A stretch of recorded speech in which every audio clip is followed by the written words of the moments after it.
Alright, I'm going to look at making new pages and including style sheets, and then I'm going to look at combining style sheets.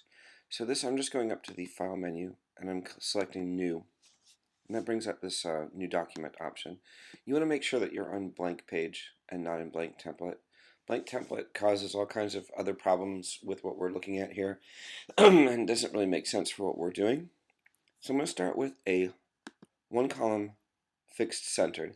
Notice the lock in the middle of this page here. That means that it doesn't change size when you change the size of the web page. If we went to elastic, it would change. So I'm going to say go ahead and centered, and I'm going to tell it to create a new file. The first time that you choose one of these styles, you want it to create a new file. Go ahead and make, and I'm going to give it a name, and I'm going to call it main for the main CSS file for my page. This looks fine. I'm going to go ahead and save it. Give it the name begin. Alright, and you notice that it has updated the link to the style sheet, which is in the head of the document, to main.css. Perfect. Now, so this is going to be my landing page. This will probably have my info about me, and then a link to page 2. Alright. Now I want to go ahead and create page 2, but in page 2, I'm going to do something a little bit different, and I want it to be 2 columns.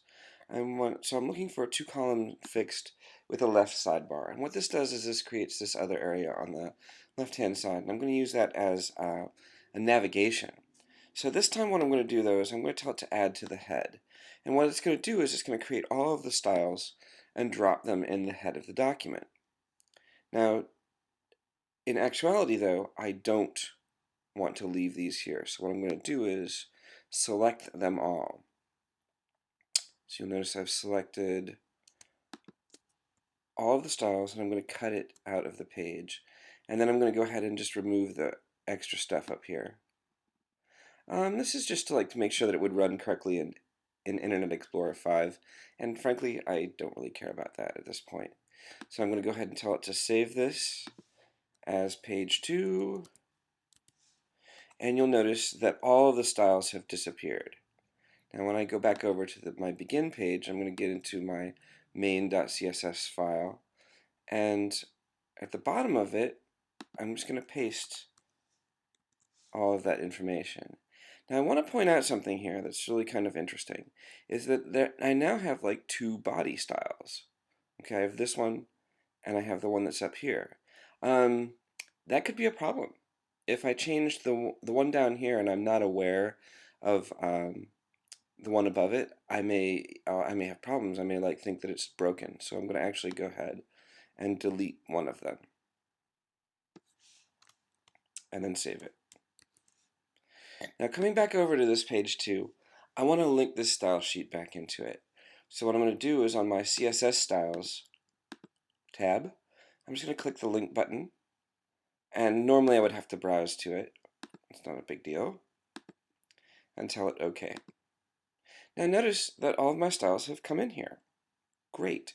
And in addition to that, the main.css has shown up here as well. Let me go ahead and save this.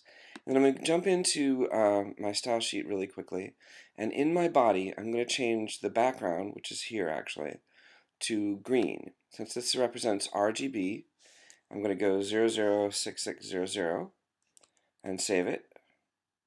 Refresh the page, and notice it changes to green here in page 2, and then if I flip over to begin, it also changes it there.